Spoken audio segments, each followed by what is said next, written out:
Racist cop arrests black doctor in hospital. Now it's costing her $2.4 million.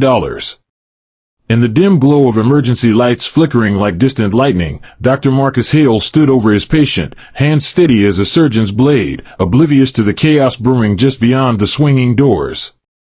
Little did he know that in the next few moments, a routine night shift would erupt into a battle of wills, badges, and buried prejudices, one that would shatter careers, expose ugly truths, and cost a fortune in cold, hard justice. This is the story of how a single act of defiance in a hospital room ignited a firestorm, turning a dedicated healer into an unlikely crusader against the very system sworn to protect. It was a humid Tuesday evening in the bustling heart of Atlanta, where the air hung heavy with the scent of rain and regret. Dr. Marcus Hale, a 42-year-old black cardiologist with a reputation sharper than his scalpel, had just finished a grueling 12-hour shift at Mercy General Hospital. His scrubs were stained with the day's battles, coffee spills from hurried breaks, sweat from emergency codes, and the invisible weight of lives saved or lost. Marcus wasn't just any doctor, he was a prodigy who had clawed his way from the rough streets of Southside Chicago to the top of his field, earning scholarships, accolades, and a quiet respect from colleagues who whispered about his unflinching calm under pressure. That night, the ER was a symphony of beeps, shouts, and sobs. In room 417, a 28-year-old man named Jamal Reed lay hooked to monitors, his chest rising and falling in ragged breaths. Jamal wasn't your typical patient. He was a suspect in a string of petty thefts, wanted by the Atlanta PD for questioning in a botched convenience store robbery. But right now, he was fighting for his life after a drive-by shooting left him with a punctured lung and internal bleeding. Marcus had stabilized him hours earlier, performing an emergency thoracotomy that bought Jamal precious time. "No one dies on my watch," Marcus muttered to himself as he adjusted the drip, his dark eyes scanning the vitals like a hawk. Outside the room, the storm gathered. Officer Elena Vargas, a 35-year-old cop with a chip on her shoulder the size of Texas, paced the hallway like a caged panther. Vargas had a record, commendations for busts, but also whispers of complaints, excessive force, racial profiling, the kind that got swept under the rug in a department desperate for results. Tonight, she was on a mission. Jamal was her collar, the key to closing a case that could earn her a promotion. She'd stormed into the hospital demanding immediate access, warrant in hand, ignoring the nurses' protests that the patient was in critical condition. "Step aside, Doc," Vargas barked as she pushed through the doors, her hand resting on her holster like an unspoken threat. Her uniform was crisp, her badge gleaming under the fluorescent lights, but her eyes, cold and calculating, betrayed something deeper. Marcus turned slowly, his 6 feet 2 inches frame blocking her path.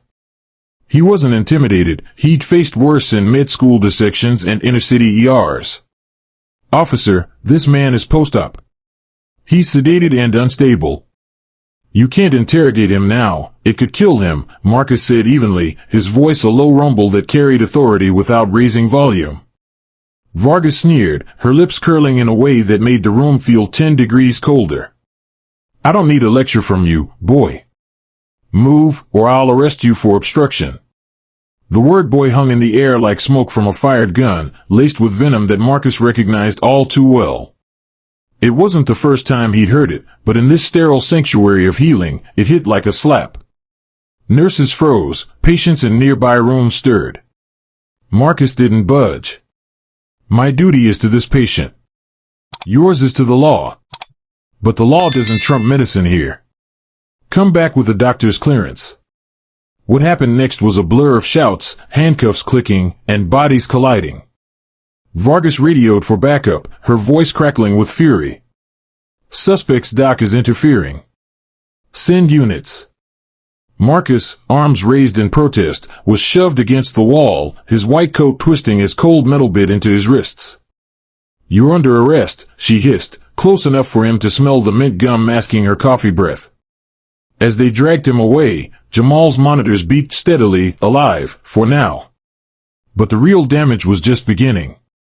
Word spread like wildfire through the hospital, the black doctor who stood up to the white cop, the arrest in the halls of healing. Phones lit up, videos from staff circulated, and by morning, the story was viral. Little did Vargas know, Her impulsive act would unravel her life, thread by thread, leading to a courtroom reckoning that would echo across the nation. But that was just the spark. The inferno was yet to come. The fluorescent lights of the hospital corridor buzzed overhead like angry hornets as two more officers burst through the double doors. Their boots echoed on the polished linoleum, a staccato rhythm that drowned out the distant cries of a newborn in labor and delivery. Officer Vargas kept her grip tight on Marcus's left arm, knuckles white, while her backup, Officer Ramirez, a stocky Latino man who looked uncomfortable but said nothing, cuffed the doctor's right wrist. "You're making a huge mistake," Marcus said, voice low but steady. He wasn't yelling, he never yelled. That was one of the things patients loved about him, his calm in chaos. But right now, that calm was cracking at the edges. Vargas leaned in, her breath hot against his ear. "The only mistake here is you thinking your white coat gives you more authority than this badge." A young nurse, Keisha, barely 24 and still in her orientation period, stepped forward with her phone already recording. "This is being filmed," she announced, voice trembling but determined. "Everything is being recorded." Vargas spun toward her. "Put that down or you're next." Keisha didn't move. Behind her, two more staff members pulled out phones. Within 60 seconds, the hallway had turned into an impromptu press conference. Someone shouted for security. Someone else paged the chief of staff.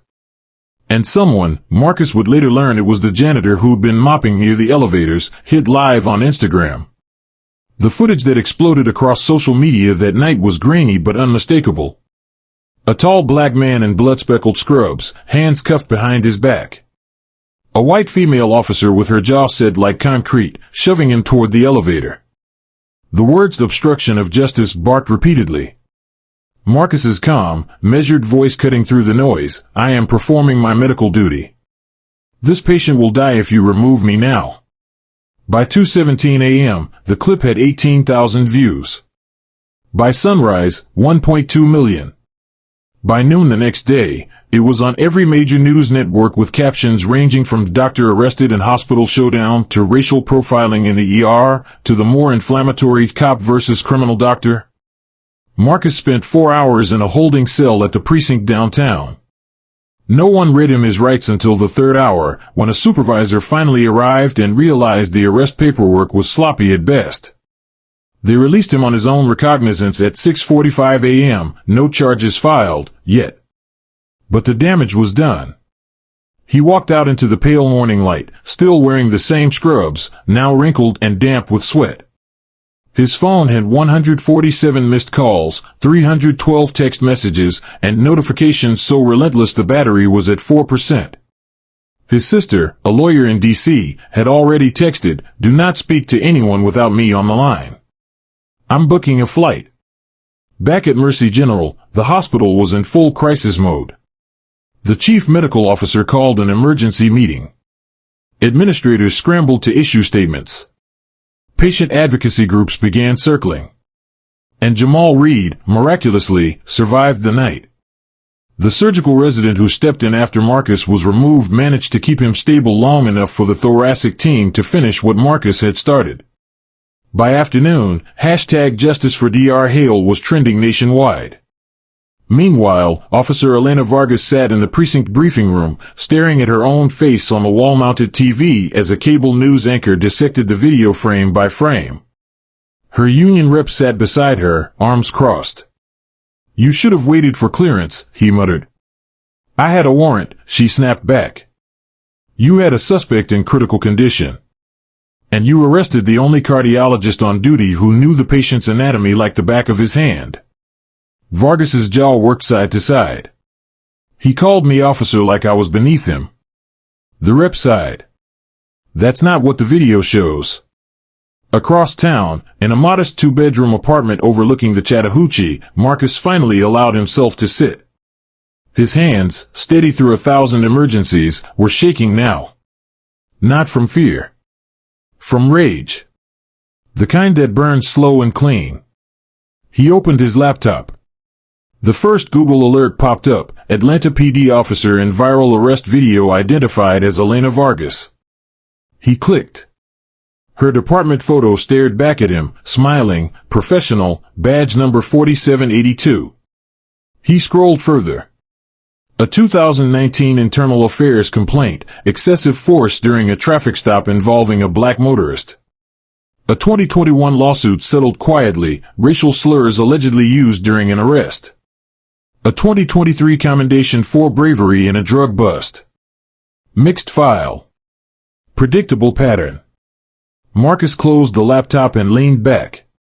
He didn't know it yet, but this wasn't going to be just another viral outrage cycle that faded in a week. Because the next morning, a civil rights attorney named Lena Carver, who had built her career taking down exactly this kind of misconduct, watched the video while drinking black coffee in her Buckhead office. She paused the footage on Marcus's face, composed, unbowed, eyes burning with quiet fury. She picked up her phone. "Get me everything on Dr. Marcus Hale," she told her paralegal. "And pull Vargas's entire service record. We're about to make history." The hook had been set. Now the line was tightening. Lena Carver didn't waste time on pleasantries. She was 51, silver-streaked through jet-black hair pulled into a severe bun, and eyes that could dissect a deposition the way a pathologist dissected tissue, clean, precise, merciless. She had sued 3 police departments into 6-figure settlements, taken down a county sheriff for civil rights violations, and once cross-examined a state trooper so thoroughly he asked for a bathroom break and never came back to the stand. She arrived at Marcus's apartment unannounced at 7:14 p.m. the day after the arrest, carrying nothing but a slim leather portfolio and the kind of quiet confidence that made people straighten their posture without realizing why. Marcus opened the door in sweatpants and a plain black t-shirt, still unshaven, still carrying the faint antiseptic smell of the hospital on his skin. "You're taller in person," she said by way of greeting. "You're earlier than I expected. I don't do waiting rooms." She stepped inside without asking, glanced around the sparse living room, bookshelves heavy with medical journals and Toni Morrison novels, one framed photo of his late mother in her nurse's uniform, and sat on the couch like she owned the lease. Marcus remained standing. "I haven't decided if I'm pressing charges." "You don't have to decide tonight. But someone already has." She opened the portfolio and slid a single sheet across the coffee table. It was a screenshot of a GoFundMe that had launched at 3:42 p.m. that afternoon. Title: Help Dr. Marcus Hale Fight Police Brutality and Racism in Healthcare. Current total: $87,412. Donations were coming in from everywhere: former patients, medical students, random strangers who'd seen the video and typed variations of "This is why we can't stay silent." Marcus stared at the number. "I didn't ask for this." "You didn't have to. The internet did." Lena tapped the paper. "This is momentum. Momentum dies fast unless you feed it." He finally sat, elbows on knees, hands clasped. "I just want to go back to work. They put me on administrative leave pending review of the incident. My patients. Your patients are being seen by other cardiologists tonight. You may be the best, but you're not the only one. Right now, the city is watching you. The mayor's office already issued a statement saying they're looking into the matter. The police chief gave a press conference at 4 o'clock promising a thorough internal investigation. Translation: they're hoping the news cycle moves on before anyone looks too hard at Officer Vargas's file." Marcus looked up. "You've seen it? Enough to know she's been the subject of 6 formal complaints in 8 years.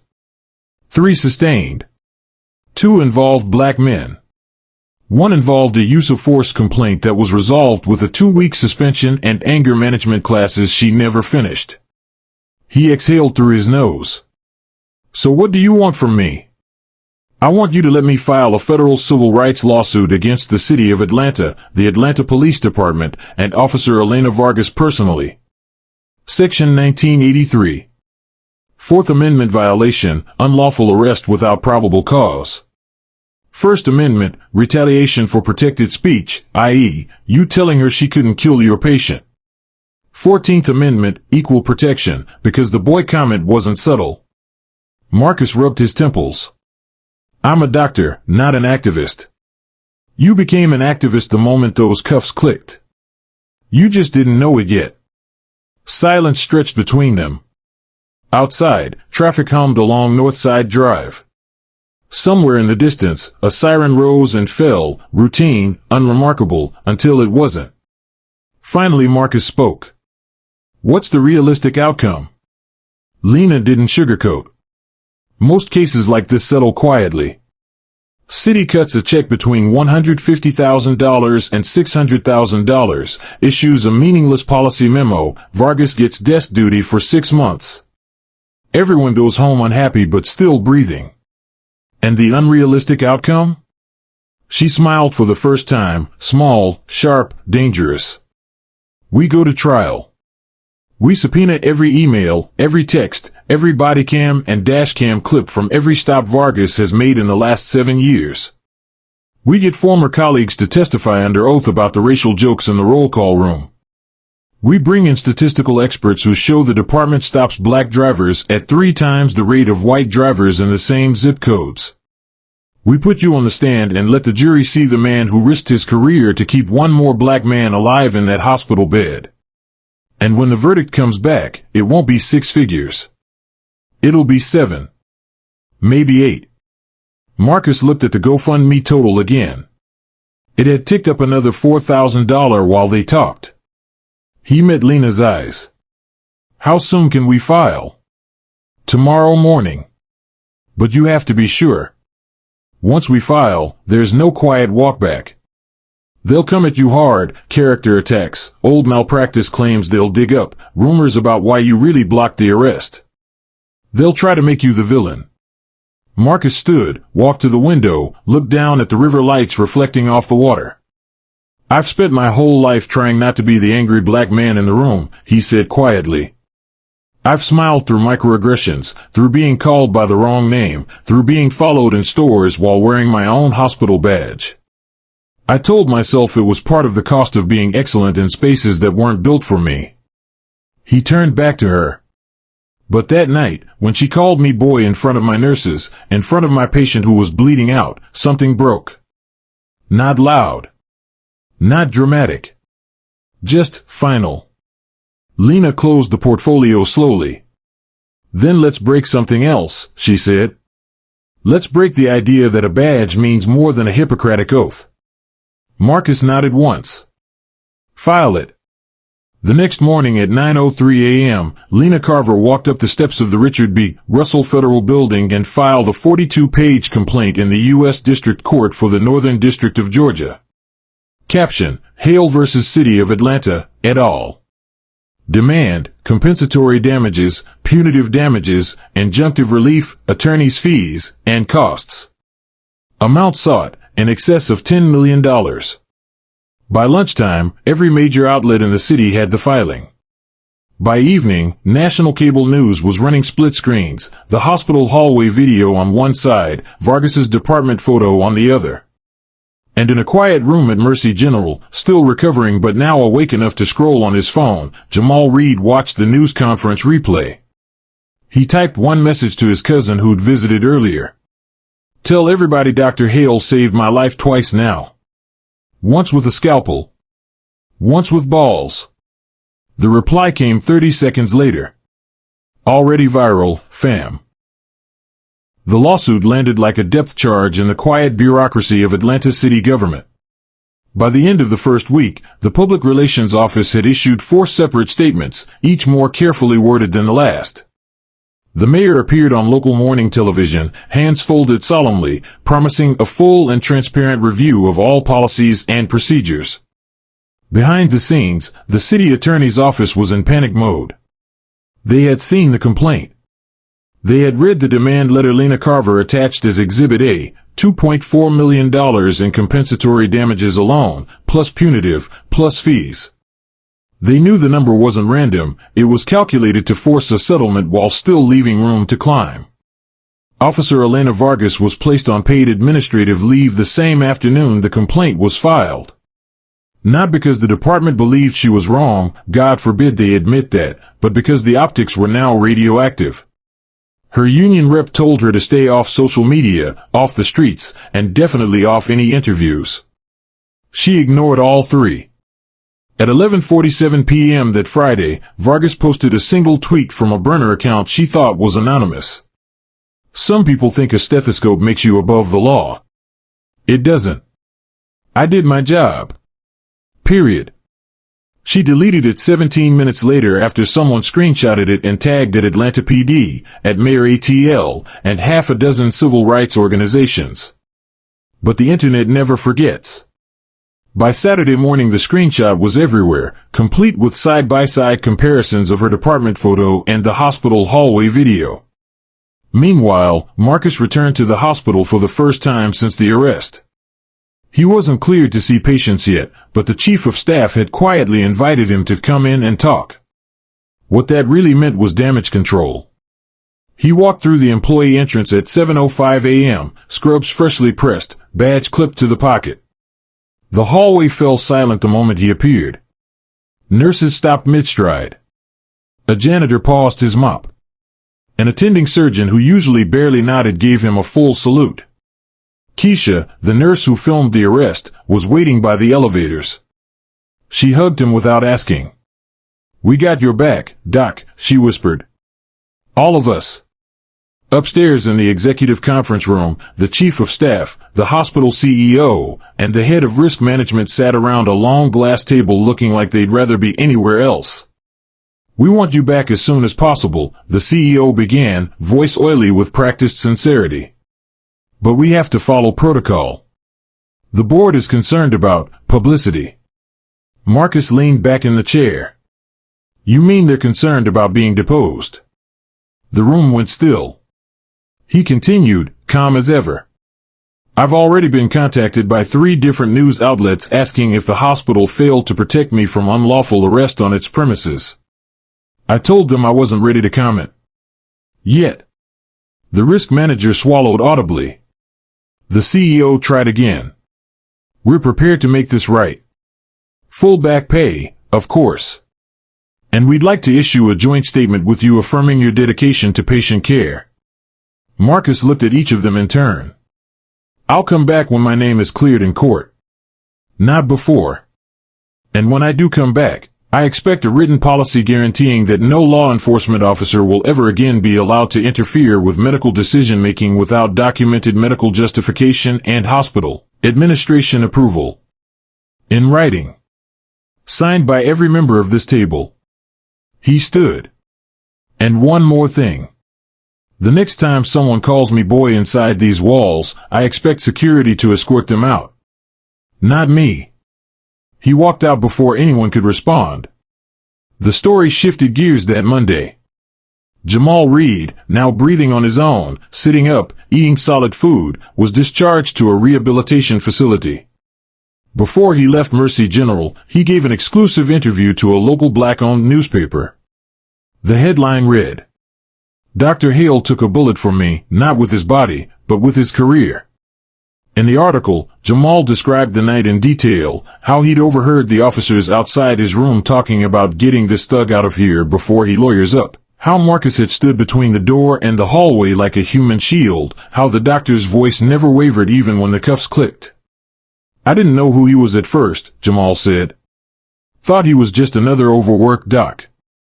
But when that cop called him boy, man, I saw something click in his eyes. Not anger. Resolve. Like he decided right then that nobody was gonna die on his shift, not from bullets, not from badges." The article included a photo of Jamal sitting on the edge of his hospital bed, still pale but smiling, holding up a thank you card signed by every member of the cardiothoracic team. Donations to the GoFundMe crossed $400,000. Lena Carver's office became command central. Paralegals worked around the clock pulling Vargas's personnel file via public records requests, FOIA demands, and friendly leaks from disillusioned officers inside the department. They found gold, bodycam footage from 3 prior arrests where Vargas used the same tone, the same slurs, the same quick resort to force against black suspects. One clip showed her telling a handcuffed teenager, "You people always think you're special." They also found something else. An email chain from 2022 in which Vargas complained to her sergeant that too many of these inner-city shootings are tying up our resources because the hospitals won't release suspects fast enough. The sergeant had replied, "Do what you have to do."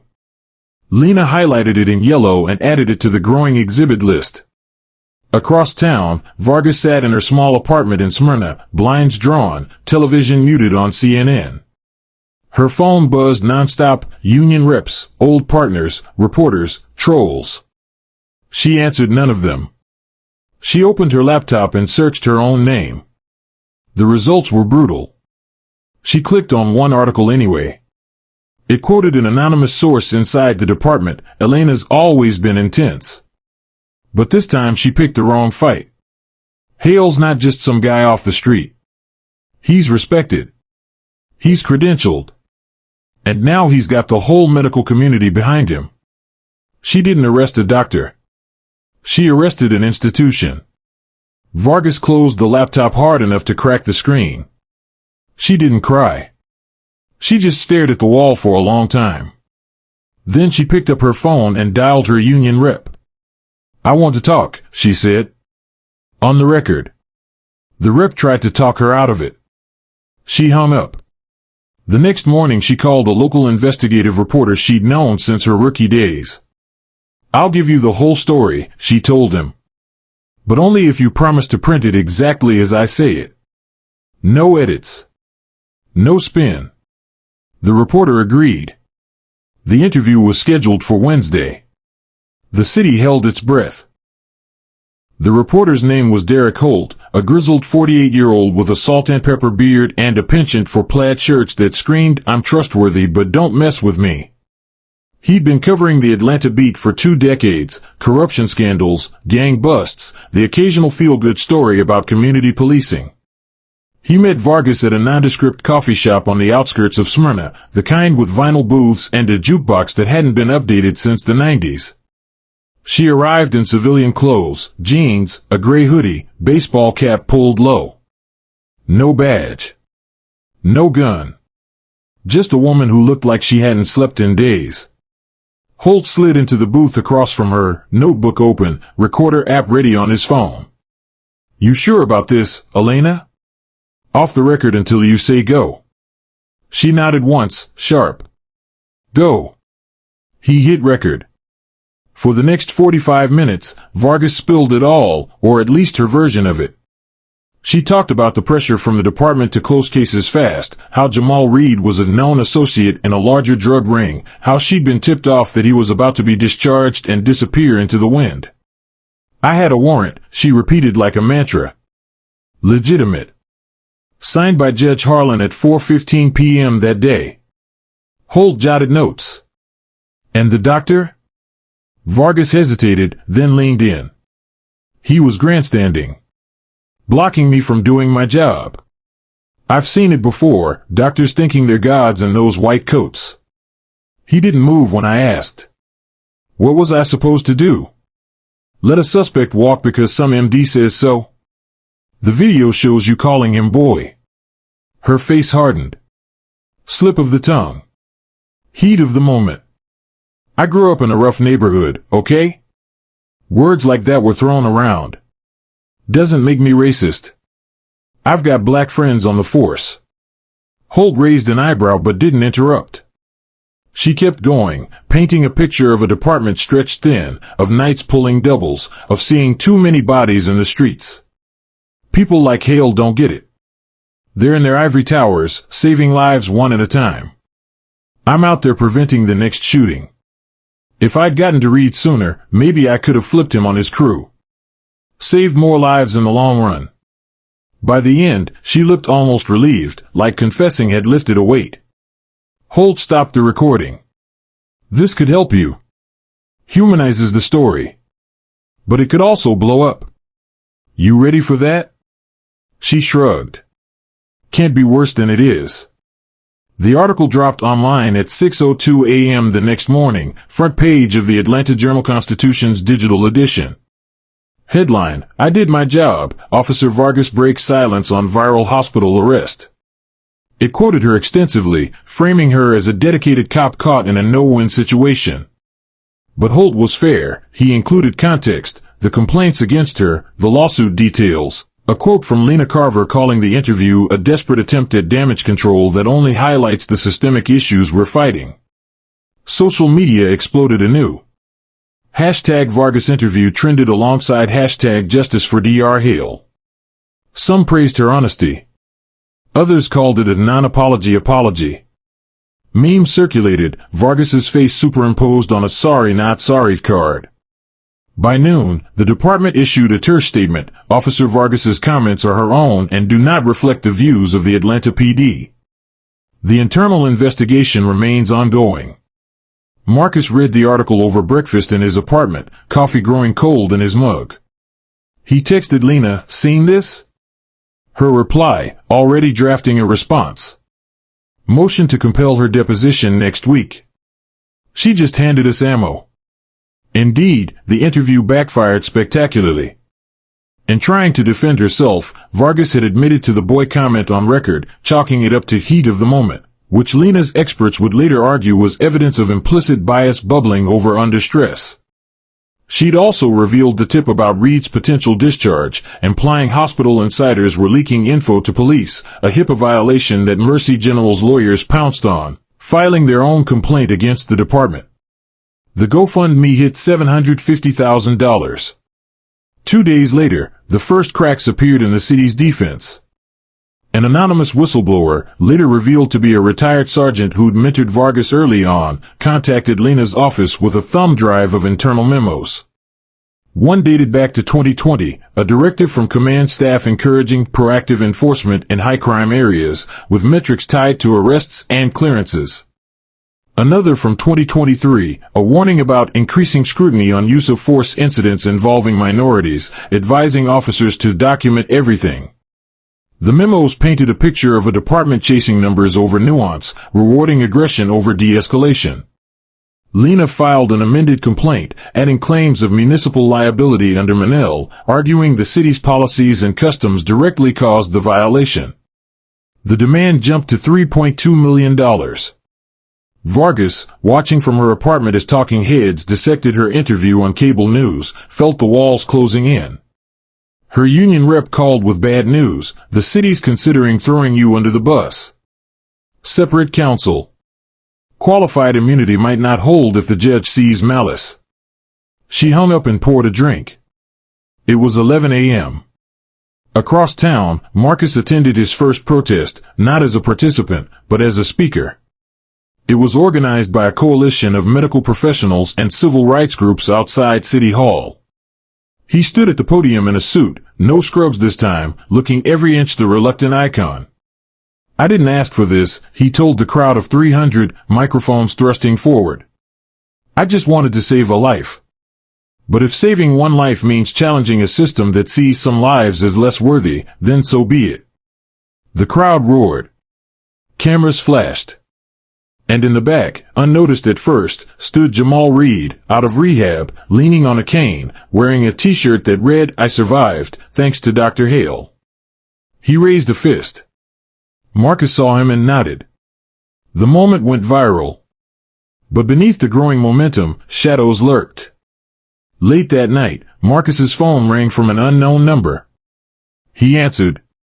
A muffled voice, "Drop the suit, document. Or we'll make sure everyone knows about that malpractice case from your residency. The one that got buried." Click. Marcus stared at the phone, heart pounding for the first time since the arrest. He texted Lena, "We need to talk. Now." The threats had begun. The anonymous call was the first real warning shot, but it wasn't the last. Over the next 10 days, Marcus received 3 more, one left on voicemail with heavy breathing and the words, "You think you're untouchable," another via text from a spoof number showing a photo of his sister's house in D.C. The third simply read, "Settle. Or we settle it." Lena moved fast. She filed for a protective order, subpoenaed phone records from every carrier that could be traced to APD numbers, and quietly hired a private investigator, a former FBI agent named Reyes, who specialized in dirty cop cases. Reyes didn't find a smoking gun right away, but he found patterns, late-night calls from precinct burners to known associates of certain officers, including Vargas's old training partner, a detective named Harlan Crow who'd been quietly disciplined twice for leaking case info. Meanwhile, discovery rolled on like a slow-moving freight train. Vargas's deposition was brutal. She sat in a windowless conference room on the 14th floor of a downtown law firm, flanked by her personal attorney. The union had finally cut her loose and forced her to hire outside counsel, and staring across the polished table at Lena Carver and Marcus Hale. Marcus didn't speak during the depo. He just watched. Lena asked the questions that mattered. When you used the word boy to address Dr. Hale, what did you mean by it? Vargas shifted. It was colloquial. I didn't mean anything racial. Colloquial in what context? A long pause. In the context of someone acting superior.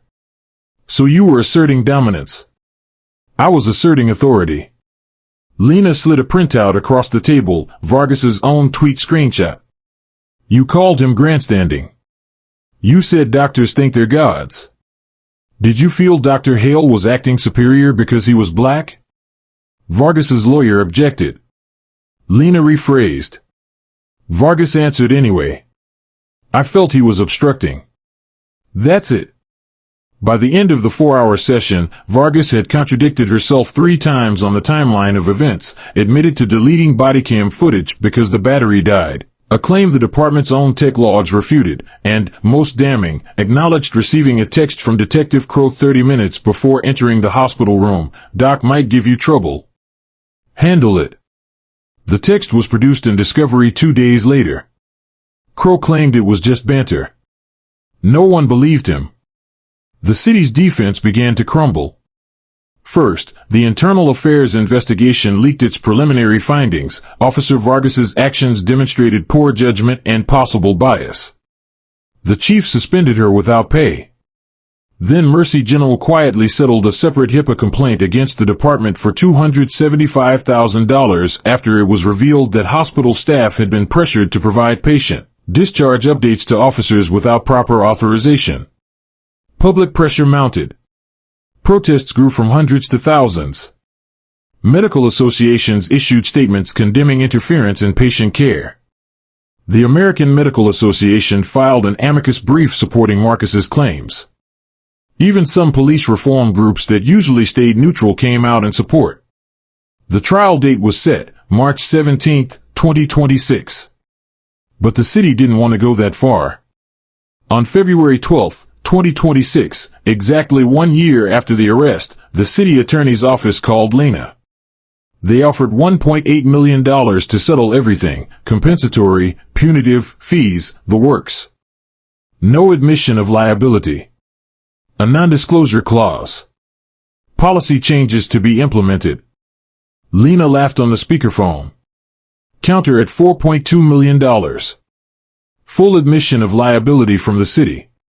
Written apology from Officer Vargas. Mandatory bias training for the entire department. And a public fund established in Dr. Hale's name to train healthcare workers on protecting patient rights from law enforcement overreach. Silence on the other end. 3 days later they came back, $2.4 million. Admission of liability limited to procedural errors. No apology from Vargas personally. Training funded separately. Lena countered one last time. $2.4 million in damages, $800,000 in attorney's fees. Full city admission. Public apology from the chief of police on behalf of the department. And the fund, named the Marcus Hale Patient Protection Initiative, endowed with $1 million up front. They accepted on February 28, 2026. The settlement was announced at a joint press conference on March 3. The chief spoke first, face grim under the cameras. The Atlanta Police Department acknowledges that Officer Vargas's actions on January 17, 2025, violated Dr. Hale's constitutional rights and interfered with the delivery of critical medical care. We deeply regret the incident and are committed to meaningful reform. Then Marcus stepped to the podium. He wore a charcoal suit, no tie, the same calm demeanor that had carried him through operating rooms and courtrooms alike. "I didn't do this for money," he said. "I did it because no doctor should ever have to choose between obeying the law and obeying their oath. No patient should have to fear that a badge will cost them their life. This settlement isn't the end. It's the beginning of accountability, of change, of making sure the next time someone stands between a patient and harm, they don't end up in handcuffs." He paused, looked directly into the cameras. "And to Officer Vargas, I hope you find peace. But I also hope you understand the weight of the words you chose that night. Words have consequences. So do badges." Vargas did not attend the press conference. She had resigned from the department 2 weeks earlier, quietly, with a severance package and no pension eligibility. Jamal Reed stood beside Marcus on the stage, cane gone, scars still visible under his shirt collar. He hugged the doctor when the cameras cut away. The GoFundMe closed at $1.9 million. Marcus donated every cent to the new initiative. Months later, the first class of healthcare workers completed the HAIL initiative training. Marcus taught the inaugural session himself. He never returned to full-time clinical practice at Mercy General. Instead, he split his time between teaching, policy advocacy, and occasional pro bono consults for trauma centers in underserved communities. But every Tuesday evening, he still walked the halls of Mercy General's cardiac unit, not as staff, but as a visitor. Nurses waved. Patients asked for selfies. And in room 417, now a quiet single, the monitors beeped softly for whoever occupied the bed. Marcus always paused there, just for a moment. Then he moved on. The storm had passed. But the echo remained.